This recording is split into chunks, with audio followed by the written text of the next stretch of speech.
사랑한다, 우리 딸. 엄마가, 평생 나만 미워하던 엄마가 죽었습니다. 그런데 유품 상자 속에서 70년 만에 알게 된 엄마의 눈물 젖은 진실. 여러분 중에도 혹시 평생 엄마를 미워하고 원망하며 살아오신 분이 계신가요? 오늘의 이야기는 평생 원망했던 친정엄마가 돌아가신 뒤 유품 상자에서 숨겨진 사랑을 마주한 한 딸의 이야기입니다. 함께 들어보실까요? 엄마가 죽었어요. 그런데 눈물이 한 방울도 나오지 않았어요. 장례식장에 서 있는데 사람들은 제 손을 붙잡고 효도 다했다. 어머니 편히 가셨겠다 그러는데 저는 그저 멍하니 영정 사진만 바라보고 있었죠. 아니, 솔직히 말하면 후련했어요.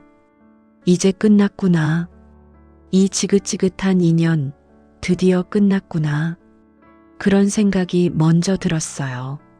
나쁜 년이죠? 제가 나쁜 딸이죠? 하지만 저는 엄마가 미웠어요. 뼈에 사무치게 미웠어요. 평생을 살아오면서 단 한 번도 엄마한테 사랑받는다는 느낌을 받아본 적이 없었거든요. 장례식장 한쪽에서 남동생 영철이가 엉엉 울고 있었어요. 누나, 어떡해. 엄마가 가셨어. 엄마가. 영철이 놀만하죠. 엄마가 얼마나 애지중지했는데요. 아들 낳았다고, 그것도 늦둥이 아들 낳았다고 온 동네 잔치를 벌이던 그날이 아직도 생생해요. 저는 그때 12살이었어요. 엄마는 동생을 안고 우리 아들, 우리 귀한 아들 하면서 입에 침이 마르도록 자랑했죠. 그리고 저한테는 이렇게 말했어요. 영순아, 넌 이제 누나야. 동생 밥 먹일 때 내가 업고 있어. 알았지? 12살 계집애가 갓난아기를 업고 다니면서 집안일을 했어요. 밥하고 설거지하고 빨래하고 친구들은 학교 끝나면 공기놀이하고 고무줄놀이 하는데 저는 집에 와서 동생 기저귀 빨았어요. 그때부터였던 것 같아요. 아, 엄마는 나를 사랑하지 않는구나. 그걸 깨달은 게 장례식장에서 조문객들이 하나둘 돌아가고 밤이 깊어갔어요. 영철이가 물었어요. 누나, 엄마 유품 정리는 언제 할까? 내일 하자. 너 힘들지? 응.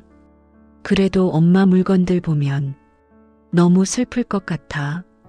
저는 속으로 비웃었어요. 슬프기는 보나마나 너랑 오빠들 주려고 돈이랑 금붙이 숨겨뒀겠지. 엄마는 늘 그랬거든요. 좋은 건 다 아들 앞으로. 저는 그저 공장에서 번 돈을 갖다 바치는 ATM 기계였을 뿐이에요. 제 어린 시절 이야기를 해드릴게요. 우리 집은 가난했어요. 아주 많이요. 아버지는 날품팔이로 근근히 살았고 엄마는 남의 집 빨래를 해다가 쌀 한 대, 보리 한 대 얻어왔죠. 그래도 밥상은 차렸어요. 근데 그 밥상이 공평하지 않았어요. 큰오빠 밥그릇에는 하얀 쌀밥에 계란 프라이가 올라가 있고 둘째 오빤 계란 반쪽이라도 얹어줬어요. 그런데 제 밥그릇엔 보리밥에 김치 몇 점이 전부였어요. 어느 날 제가 물었어요. 엄마, 나도 계란 먹고 싶어? 그랬더니 엄마가 뭐라고 했는지 아세요? 계집애가 계란을 왜 먹어? 오빠들은 나가서 일할 사람들이야. 너는 밥만 먹어도 돼. 7살 아이가 무슨 말뜻을 알겠어요. 그냥 가슴이 아팠어요. 나는 왜 계집애로 태어났을까? 그런 생각을 했죠. 시간이 흘러 제가 국민학교 5학년이 됐을 때예요. 저는 공부를 좀 했어요. 반에서 1등, 2등 하는 학생이었죠. 담임 선생님이 집에까지 찾아오셨어요. 영순이 어머니, 이 아이 중학교 꼭 보내세요. 공부 잘하는데 여기서 끊으면 아깝습니다. 선생님 말씀에 저는 얼마나 가슴이 두근거렸는지 몰라요. 나도 중학교 갈 수 있는 거야? 오빠들처럼 교복 입고 학교 다닐 수 있는 거야? 그런데 엄마는 이렇게 대답했어요. 선생님, 저희가 형편이 어려워서요. 아들 둘 공부시키기도 빠듯합니다. 계집애가 무슨 공부를 합니까? 선생님은 아쉬워하시며 돌아가셨고, 저는 그날 밤 이불 속에서 소리 없이 울었어요. 한참을 울다가 엄마가 방문을 열고 들어왔어요. 영순아, 너 공부하고 싶냐? 제 가슴이 쿵 내려앉았어요. 엄마가 마음을 바꾼 건가? 그런데 엄마가 한 말은 이거였어요. 계집애가 공부해봤자 시집가면 끝이야. 너는 내년에 공장 들어가서 오빠 학비 대. 알았지? 큰 오빤 대학 가야 되고 둘째 오빤 고등학교 가야 돼. 엄마, 됐어. 자, 내일부터 일자리 알아봐야지. 그날 밤 제 꿈이 죽었어요. 13살 계집애의 꿈이 산산조각이 났어요. 그리고 저는 엄마를 원망하기 시작했죠. 왜 나는 계집애로 태어났을까? 왜 엄마는 나를 사랑하지 않을까?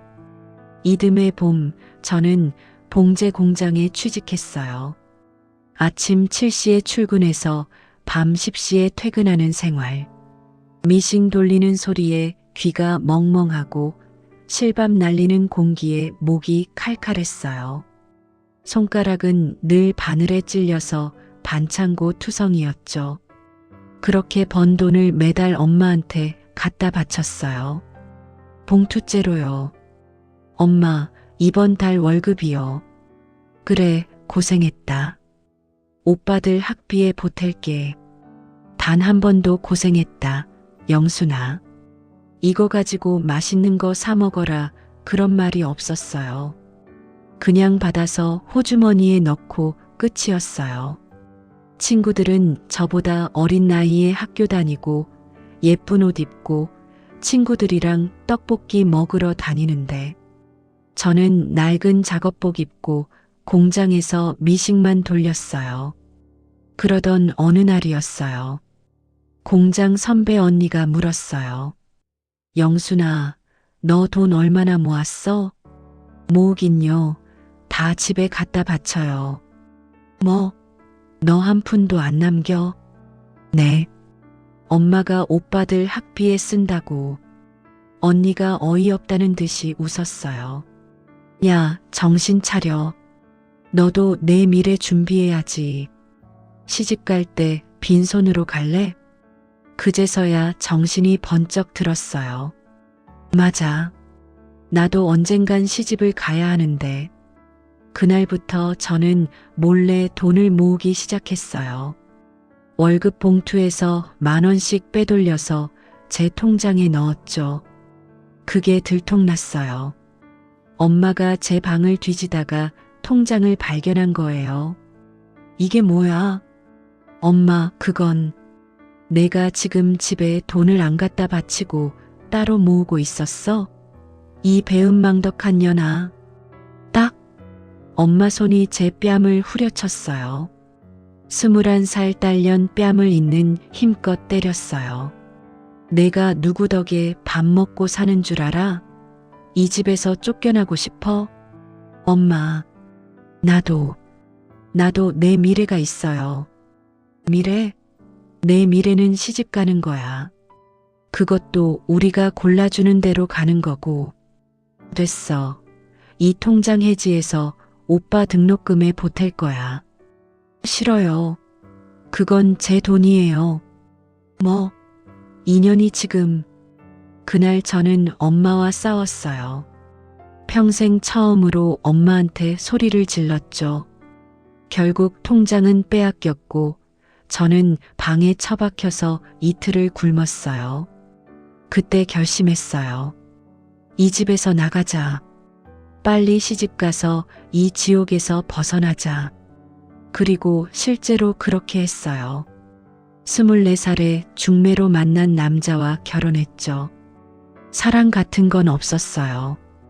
그냥 이 집에서 벗어나고 싶었어요. 결혼식 날 엄마는 제 손을 붙잡고 이렇게 말했어요. 영순아, 시집 가서 잘 살아라. 시댁 식구들한테 잘해야 된다. 저는 대답도 안 했어요. 그냥 고개만 끄덕이고 집을 나왔죠. 그리고 속으로 생각했어요. 이제 엄마 얼굴 안 봐도 되겠지. 결혼 후에도 엄마는 틈만 나면 전화했어요. 영순아, 요즘 어떠냐? 시댁에서 잘해주냐? 저는 건성으로 대답했죠. 네, 잘 지내요. 그래. 그런데 말이다. 내 동생 영철이가 결혼 준비하는데 돈이 좀 필요하단다. 너 좀 도와줄 수 있겠냐? 또 돈 얘기였어요. 항상 돈이었어요. 오빠 결혼할 때도, 동생 집 장만할 때도, 조카들 학비 될 때도 늘 제게 손을 벌렸어요. 저는 제 남편 눈치 보면서 제 자식들 키우느라 빠듯한데도 엄마가 부르면 돈을 보냈어요. 그런데 단 한 번도 고맙다는 말을 못 들어봤어요. 당연하다는 듯이 받았죠.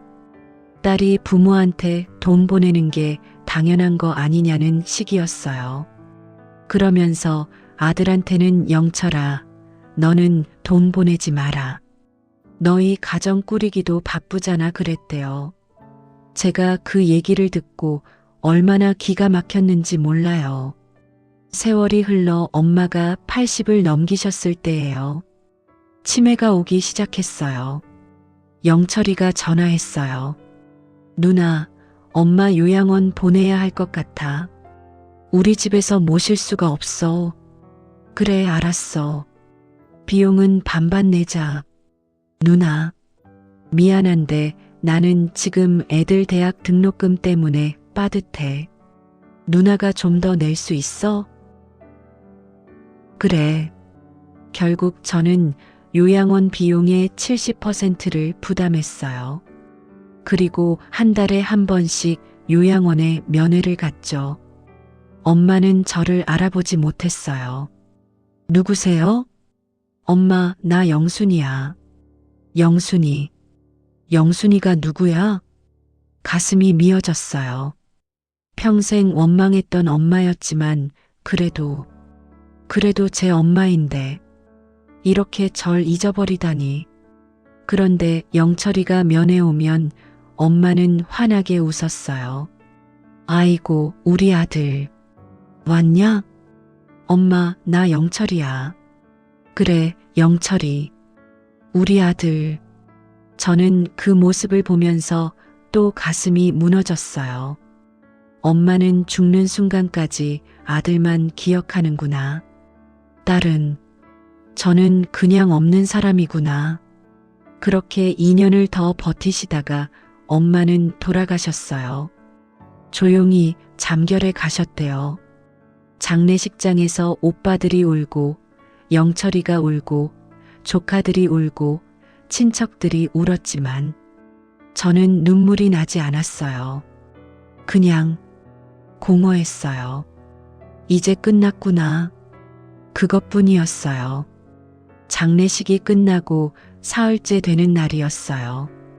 영철이랑 함께 엄마의 낡은 집에 가서 유품을 정리하기로 했죠. 누나, 엄마 옷이랑 이불은 내가 정리할게. 누나는 장롱 쪽 좀 봐줘. 그래. 저는 엄마의 낡은 2층장을 열었어요. 오래된 옷가지들, 낡은 이불, 여름 이불. 별거 없었어요. 그런데 맨 아래 칸, 제일 깊숙한 곳에 낡은 나무 상자 하나가 있었어요. 손때 묻고 먼지 쌓인 상자였죠. 뭐지 이게? 저는 상자를 꺼냈어요. 생각보다 가벼웠어요. 또 영철이 주려고 돈 뭉치라도 숨겨놨나 보네. 그런 생각으로 뚜껑을 열었는데 돈이 아니었어요. 금부치도 아니었어요. 상자 안에는 낡은 천 조각 하나가 제일 위에 있었어요. 누렇게 바른 작디작은 베네 저고리였어요. 이게 뭐지? 손에 들어보니 아기 손바닥만 했어요. 뒷면에 빨간 실로 수를 놓은 글자가 있었죠. 영순. 제 이름이었어요. 이게 제가 태어났을 때 입었던 베네 저고리였어요. 심장이 쿵쿵거렸어요. 엄마가 왜 이걸 가지고 있었지? 상자를 더 뒤졌어요. 그 밑에는 낡은 통장 하나가 있었어요. 표지가 다해져서 은행 이름도 잘 안 보였죠. 떨리는 손으로 통장을 펼쳤어요. 예금주 김영순. 거래 내역을 보니 1978년 3월 15일 마이너스 입금 1만 원. 1978년 4월 20일 마이너스 입금 1만 원. 1978년 5월 18일 마이너스 입금 1만 원. 매달 10,000원씩 입금된 기록이 있었어요. 정확히 제가 공장 다닐 때 엄마한테 갖다 바친 돈이었어요. 그런데 엄마는 그 돈을 한 푼도 안 쓰고 제 이름으로 통장을 만들어서 그대로 모아뒀던 거예요. 통장 마지막 페이지에는 연필로 삐뚤빼뚤 쓴 글씨가 있었어요. 엄마는 글을 잘 몰랐어요. 국민학교도 못 나왔죠. 그런 엄마가 힘겹게 쓴 글씨였어요. 우리 영순이 시집갈 때 주려고. 손이 떨렸어요. 통장을 꼭 쥐고 있는데 눈물이 주르륵 흘러내렸어요. 엄마, 상자 안에는 또 다른 것이 있었어요. 얇은 공책이었어요. 일기장이었어요. 표지에 일기라고 삐뚤빼뚤 쓰여 있었죠. 저는 떨리는 손으로 첫 장을 펼쳤어요. 1975년 9월 2일. 오늘 영순이가 학교에서 상을 타왔다. 반에서 1등을 했단다. 선생님이 우리 영순이 공부 잘한다고 칭찬했단다. 근데 나는 영순이를 공부시킬 수가 없다. 돈이 없어서. 오빠들 학비도 빠듯한데 딸년까지 어떻게 학교를 보내. 미안하다 영순아. 애미가 무능해서. 근데 너는 계집애니까 공부 못해도 시집이나 잘 가면 되지 않겠냐. 1978년 2월 11일. 오늘 영순이가 공장에 취직했다. 13살짜리가 공장에 가다니. 내 가슴이 찢어진다. 영순이 작은 손으로 미싱을 돌린다고 생각하니 잠이 안 온다. 그래도 어쩔 수 없다. 우리 집이 가난해서. 영순아 미안하다. 1978년 5월 3일. 영순이가 첫 월급을 갖고 왔다. 봉투를 내 손에 쥐어주는데 눈물이 핑 돌았다. 이 어린 것이 공장에서 얼마나 고생했을까. 근데 나는 고맙다는 말도 제대로 못했다. 그냥 받아서 호주머니에 넣었다. 영순이 서운한 눈으로 날 쳐다보던데. 미안하다 영순아. 애미가 표현을 못해서. 이 돈은 한 푼도 안 쓰고 내 이름으로 통장 만들어서 모을게. 나중에 내가 시집갈 때 몰래 쥐어줄게. 1980년 7월 25일. 오늘 영순이가 나한테 소리를 질렀다. 통장일로. 영순이가 모은 돈을 내가 빼앗았다고. 맞다. 내가 빼앗았다. 근데 그게 아니라. 영순아, 너 혼자 돈 모으면 시집 못 간다. 우리 시어머니가 그러셨어. 딸년이 돈 모으면 버릇 없어진다. 집안일 안 하고 나가 놀기만 한다. 빨리 시집 보내야 한다고. 그래서 내가 내 돈을 뺏은 척한 거야. 사실 이것도 다 내 통장에 넣을 거야. 미안하다 영순아. 1984년 3월 12일 영순이가 결혼했다. 시집가는 딸 손을 붙잡고 잘 살아라 그랬는데 진짜 하고 싶었던 말은 미안하다 영순아. 엄마가 너를 공주처럼 키워주지 못해서였다. 근데 그 말을 못했다. 목구멍까지 올라왔는데 못했다. 영순이가 날 보는 눈빛이 차가워서 내가 미운가 보다. 그래도 어쩔 수 없다. 이게 여자의 팔자니까. 일기는 계속 이어졌어요. 제가 첫째 낳았을 때, 둘째 낳았을 때, 아이들 키울 때, 엄마는 다 기록하고 있었어요. 그리고 마지막 페이지에 이렇게 쓰여 있었어요. 2023년 1월 1일. 영순아, 엄마가 요즘 자꾸 깜빡깜빡한다. 내가 치매인가 보다. 의사 선생님이 그러는데 기억이 점점 사라진다고. 그래서 오늘 이렇게 글을 쓴다. 내가 너를 잊어버리기 전에. 영순아, 평생 미안했다. 너를 사랑한다는 말 한 번 제대로 못해서, 너한테 밥 한 끼 제대로 못 차려줘서, 계란 프라이 하나 못 얹어줘서, 학교 못 보내서, 엄마도 너를 공부시키고 싶었어. 근데 우리 집이 가난했어. 그리고 엄마도 여자였어. 이 집에서 엄마는 아무 힘이 없었어. 내 할아버지는 무서운 사람이었어. 딸년 공부시킬 돈 있으면 아들 학원이나 보내라고 했어. 내 아버지도 마찬가지였어. 계집애 공부는 무슨 공장이나 보내라고 했어. 엄마는 너를 지킬 힘이 없었어. 그래서 너한테 독하게 굴었어. 일부러. 내가 집안에서 눈에 안 띄게. 내 할아버지가 너를 미워하지 않게. 영순아, 엄마가 너를 가장 사랑했어. 오빠들보다 동생보다 너를 제일 사랑했어. 근데 표현을 못했어. 엄마도 사랑받고 자란 사람이 아니라서 사랑하는 법을 몰랐어. 영순아, 이 상자 속 물건들은 다 내 거야. 베네쩌고리는 내가 태어났을 때 내가 손수 지은 거야. 밤새워서 한 땀 한 땀. 통장은 내가 번 돈이야. 한 푼도 안 쓰고 모았어. 내가 시집갈 때 주려고. 근데 못 줬다. 내가 미워할까봐. 영순아, 엄마 용서해줘. 못난 엄마 용서해줘. 다음 생에는 내가 내 딸로 태어날게. 그때는 내가 나를 공주처럼 키워줘. 약속? 사랑한다. 우리 딸. 마이너스 엄마가.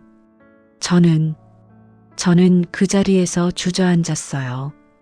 일기장을 가슴에 꼭 안고 소리내어 울었어요. 엄마. 영철이가 놀라서 달려왔어요. 누나, 무슨 일이야? 왜 울어? 엄마가. 저는 말을 잇지 못하고 그냥 울었어요. 평생 꾹꾹 눌러왔던 감정이 한꺼번에 터져나왔어요. 미움이, 원망이, 그리움이, 후회가 다 뒤섞여서 쏟아져 나왔어요. 엄마, 미안해. 엄마는 저를 사랑했어요. 누구보다 사랑했어요. 그런데 저는 그걸 몰랐어요. 70평생을 살면서 엄마가 돌아가시고 나서야 알았어요. 엄마는 저를 지키려고 독하게 굴었던 거예요. 그 시절 딸들이 살아남는 방법은 그것뿐이었으니까요. 눈에 띄지 않게, 말썽 안 부리게, 조용히 살아가게. 그게 엄마가 저를 지키는 방법이었던 거예요. 그리고 제가 번 돈을 한 푼도 안 쓰고 모아뒀어요. 오빠들 학비에 쓴 줄 알았는데 다 제 이름으로 저축하고 있었던 거예요. 엄마, 정말 미안해. 저는 베넷 저고리를 꺼내서 얼굴에 갖다 댔어요. 엄마 냄새가 났어요. 희미하게, 아주 희미하게. 엄마의 채취가 느껴졌어요. 저는 그날 처음으로 진짜 눈물을 흘렸어요. 엄마를 보낸 눈물을, 사랑한다고 말하지 못한 후회의 눈물을. 그날 밤 저는 엄마의 낡은 집에 혼자 남았어요. 영철이는 돌아가고 저는 엄마의 방에서 하룻밤을 보냈죠. 상자를 옆에 두고 일기장을 한 장 한 장 다시 읽었어요. 읽으면서 울고 울면서 읽었어요. 엄마의 삶이 보였어요. 엄마도 누군가의 딸이었어요. 엄마도 꿈이 있었을 거예요. 그런데 여자라는 이유로, 가난하다는 이유로 모든 걸 포기하고 살아야 했던 거예요. 그리고 딸인 저에게도 똑같은 삶을 물려줄 수밖에 없었던 거예요. 그게 엄마가 살던 시대였으니까요. 다음 날 아침 저는 엄마의 사진을 들고 영정이 있는 장례식장으로 갔어요. 이미 장례는 끝났지만 사진만 남아 있었죠. 저는 영정 사진 앞에 무릎을 꿇고 앉았어요. 엄마, 평생 엄마를 원망하고 살았어요. 엄마가 나를 사랑하지 않는다고 생각했어요. 오빠들만, 동생만 챙기는 줄 알았어요. 미안해요, 엄마. 엄마 마음도 몰라주고. 엄마도 힘들었죠? 나를 지키고 싶었는데 지킬 방법이 없었죠? 그래서 독하게 구는 수밖에 없었죠? 알아요, 엄마. 이제 알아요. 늦었지만 이제라도 알았어요. 엄마 사랑해요. 평생 한 번도 안 해본 말인데. 사랑해요, 우리 엄마. 고마워요. 나를 낳아줘서 키워줘서. 못난 딸 키우느라 고생 많았어요. 저는 영정 사진을 꺼내서 가슴에 안았어요. 사진 속 엄마는 웃고 있었어요. 주름투성이 얼굴로, 이 빠진 입으로. 그래도 환하게 웃고 있었어요. 엄마, 다음 생에는 내 딸로 태어나요. 내가 엄마를 공주처럼 키워줄게요. 예쁜 옷 입히고 맛있는 거 먹이고 학교도 보내고 하고 싶은 거 다 하게 해줄게요. 약속할게요, 엄마. 그날 이후로 저는 엄마의 일기장을 늘 가지고 다녀요. 가끔 꺼내서 읽어요. 읽을 때마다 눈물이 나지만 그래도 읽어요. 엄마의 사랑을 확인하고 싶어서요. 늦게라도 알게 돼서 다행이에요. 엄마가 저를 사랑했다는 것을. 여러분, 혹시 지금도 부모님을 원망하고 계신가요? 왜 나만 차별했을까? 왜 나는 사랑받지 못했을까 하고 계신가요? 한 번만 더 생각해 보세요. 그분들도 누군가의 자식이었어요. 그분들도 사랑받고 싶었고 인정받고 싶었을 거예요. 그런데 시대가, 환경이, 가난이 그분들의 사랑을 표현하지 못하게 막았을지도 몰라요. 제 엄마처럼요. 너무 늦기 전에 한번 물어보세요. 엄마, 나 사랑해요? 그리고 말해주세요. 엄마, 나도 사랑해요. 그 한마디가 평생의 후회를 막을 수 있어요. 저처럼 후회하지 마세요. 저처럼 늦지 마세요. 지금 바로 오늘 부모님께 전화 한 통 해보세요. 아직 늦지 않았어요. 오늘 이야기는 여기까지입니다. 긴 이야기 들어주셔서 감사합니다. 혹시 이 이야기가 여러분 마음에 닿았다면 구독과 좋아요 부탁드려요. 그리고 댓글로 여러분의 이야기도 들려주세요. 다음에 더 좋은 이야기로 찾아뵙겠습니다. 감사합니다.